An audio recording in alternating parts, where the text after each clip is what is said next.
Hello, welcome back to the channel, and this is a channel where we give you reviews. Don't do unboxings, might do a few playthroughs, but generally like to talk a load of bollocks about tabletop gaming in general. And in this video we're going to be talking about a narrative driven skirmish game. We're going to be talking about Stalker, the board game, and in this game you'll be running around a zone. You'll be trying to complete different scenarios that will tell a pretty decent story that will, well, allow you to win the game, eh? So in this video we're going to be giving you a very brief overview of the rules. We'll be telling you what we do like, what we don't like, and then we'll come back and we'll tell you whether or not Stalker the board game is worth your time and bother today and in the future. So remember, if you are new here, then please consider subscribing to this channel, hit the like button and all that YouTube bullshit. See you after this.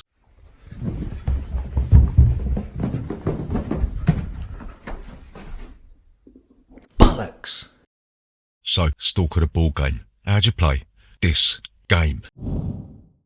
So Stalker, the board game, is a relatively heavy narrative-driven game, right? This game's based on a video game, Stalker Shadow of Chernobyl. The video game was loosely based on a 1979 Soviet movie called Stalker, and the 1979 Soviet movie was actually based on a novel called Roadside Picnic, right? So this game had quite a long legacy, and if you're interested in the content material, there's loads of shit you can go and have a look at before you play it, right? So in this game, you're going to take on the role of a Stalker. A Stalker is a character that will be traversing an area called the Zone, right? Basically what's happened has been some radiological disaster, nuclear war type thing, and it's a post-apocalyptic landscape that is both dangerous and rewarding, yeah? So you're going to get a dashboard, you're going to get your Stalker character sheet, you're going to get maybe some weapons, some armor, and some ammunition. Each Stalker's got their own special ability, and the first thing that you're going to do in this game is you're going to do a bit of zone navigation, right? You will look at the map that is included in your mission binder, and you'll be able to choose a place to go before you actually start the mission, right? You might see that there's a green space. These are contacts that will be able to give you some bits and pieces. You might find a blue spot that are stashes in the game. These might contain ammunition, weapons and all that stuff, and you'll be asked to choose a mission that is on the board, and you'll set the mission up the way it tells you in the mission manual, and off you go. So once you've chosen a mission, you'll look at the mission setup guide, yeah? The guide will tell you how to set up the map. You'll put some tiles together, populate it with enemies, and you'll chuck on some stuff called anomalies, yeah? These are like transparent plastic overlays that represent weird shit happening in the zone. So each mission in the game will have a mission objective. You'll notice, because there'll be a mission objective card, right? First thing you're going to do is you're going to reveal an event card. This could be like a mission event or one of the many random events that are in the game, and you'll basically do what it says. This will generally have something that you will resolve at the end of the round, right? So once you have determined the event for the mission, then you'll go into the actions phase, right? There'll be player actions and then there'll be enemy actions. So in the players phase, there are two types of actions you can take. You could take a standard action, in which case you'll move your marker down one spot on your player board, or you'll have three actions. You can do these as many times as you like. So some of the basic actions you can take: you can move, right? You can move up to 3 spaces by spending a standard action. There's the usual fare to do with line of sight and all that sort of thing, and if you move within an enemy's line of sight, then they're going to see you and you're going to have to put down your attention marker on the red, yeah? This makes it very, very dangerous for your Stalker to traverse the zone. If you don't want to run around with your balls hanging out, and you can also do a careful action. You can only move 1 space, but you're not going to put down your attention marker here, but also you can't move through enemies' line of sight, right? So you can take the prepare action, you'll gain a focus token, which can be used to re-roll any dice in the game, yeah? And you'll get a bolt which you put in your pocket, not like your physical pocket. You're not going to be playing pocket snooker with that, are you? You're going to be sticking it in the pocket on your player board, you fucking thicko. You can reload your weapon, you can pick stuff up, you can decoy. This means you're going to be drawing the attention of enemies away from yourself, yeah? And you can also knife someone if you're on the same space as them and you don't want to make a load of noise. You can stick your knife in their back. So one thing you've got to be mindful of when you are going around the zone, you've got to be careful about radiation, yeah? Each player's going to have a Geiger counter, and you'll see on the map when you move through spaces, you're going to be getting a dose of radiation, yeah? You don't want to turn into that geezer out of RoboCop, do you?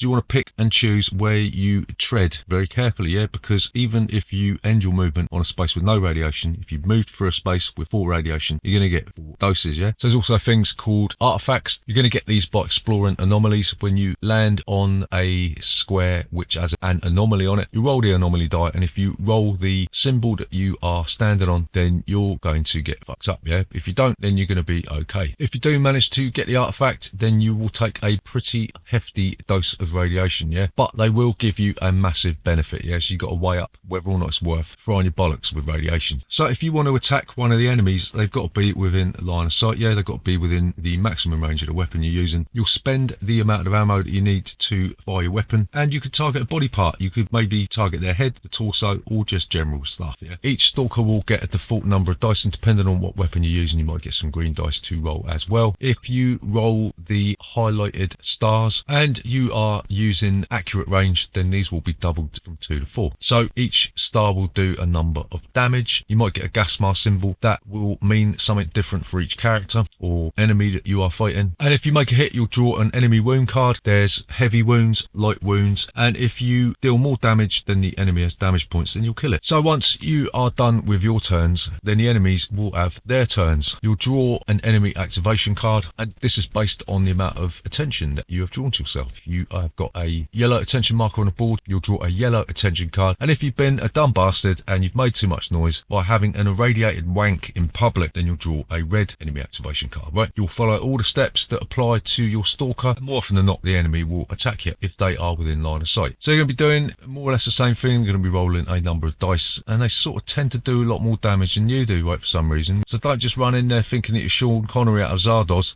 Be very careful and pick your fights sensibly. So you keep doing this, you keep running around the zone. The things that you've got to do for the scenario will be revealed as you progress through the mission pack here. And if you fulfill the requirements of the mission, then you will be the winner of Stalker the board game. Do we like about Stalker the board game? So the first thing that we really like about this is there is a huge branching narrative contained in just the core set. Yeah, I think there's 6 different mission packs in the box, and each of those contain multiple missions in themselves, yeah. The narrative in this game is absolutely fucking fantastic. I've loved every minute of it so far. Even the first mission where you got to go and rescue some geezer is a thrilling experience, yeah. Knowing when to go all in guns blazing and when to tippy-toe around your enemies is a nerve-wracking choice, yeah, and sometimes you just don't have a choice because you've been seen or you've made too much noise because you've had to retrieve something from the map. Means that you have got no choice but to engage the enemy, yeah. So yeah, it's a thrilling ride, this one, and the story and the writing is top-notch stuff. So the second thing that we really like about this is the way that the board can be modified by using environment cards, yeah. As the mission progresses, you're going to be told by the game to pull different cards out of the mission box and lay them directly on the board, yeah. And this changes the makeup of the environment, yeah. You might find like a cellar or something like that, or you might find that there are other people contained within buildings, yeah. This is where the surprise nature of the game comes into its element, because you're never really sure when you peek through that window what is actually inside the room. It's an absolutely fantastic mechanism that keeps you guessing all the way through each mission, and we love it. So the final thing that we really like about this is that combat is a really risky proposition, but it's not so risky that you can't have fun blowing someone's fucking nut off. It always seems like you've got a chance to get the upper hand in combat, whether you sneak up to somebody with the knife and then you don't make as much noise, you don't gather so much attention, or maybe you just want to get your AK-47 out and just take pot shots at the enemy from a distance, yeah. Okay, the enemies do seem to be quite powerful, but like we said, sometimes you've got to take risks in this game, yeah. The risk-reward combination is well thought out in this game, and we've played other sort of stealth games like this. Well, this ain't really a stealth game, is it? But we've played other games in this vein where getting too close to an enemy, say like in Zombicide, is going to be actual suicide, yeah. It's not the case in this game. Always got a fighting chance of coming out with not only your head intact, but also with a nice tasty reward that you can put in your stash at the end of the mission. So what don't we like about Stalker?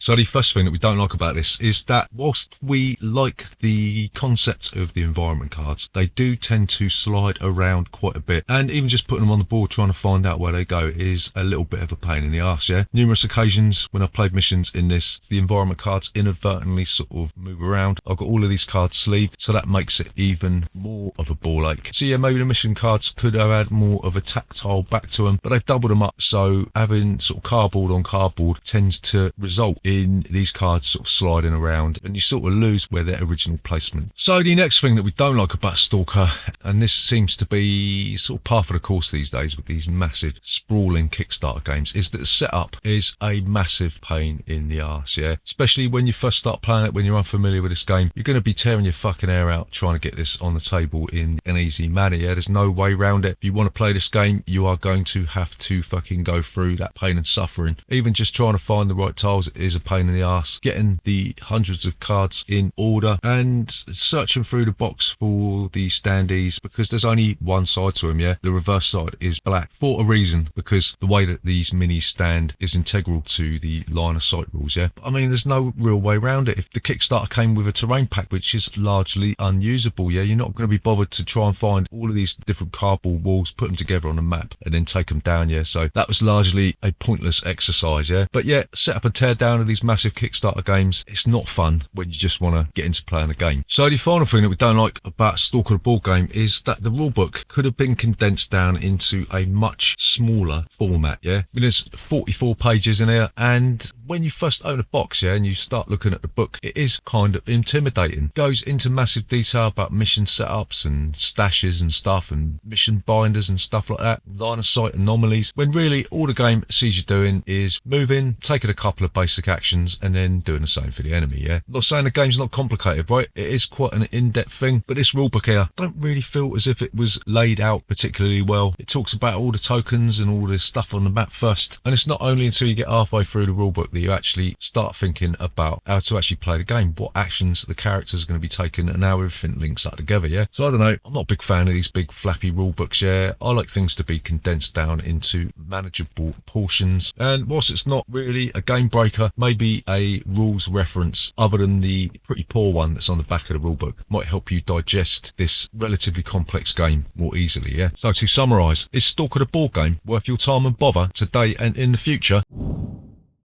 So we are going to say yes, absolutely. Stalker is that rare moment when a board game appears that has the perfect blend of strategic choices and depth of narrative. The dangers and rewards of the zone are vividly portrayed in this visceral yet engaging story-led board game, yeah? Yes, set up and tear down are once again the elephant in the room, as is the initially intimidating rulebook. But if you navigate those barriers, you'll find quite possibly the best board game that has been released thus far this year. So there you go, that is Stalker the board game. Remember, if you are new here, then please consider subscribing to this channel, hit the like button and all that YouTube bullshit.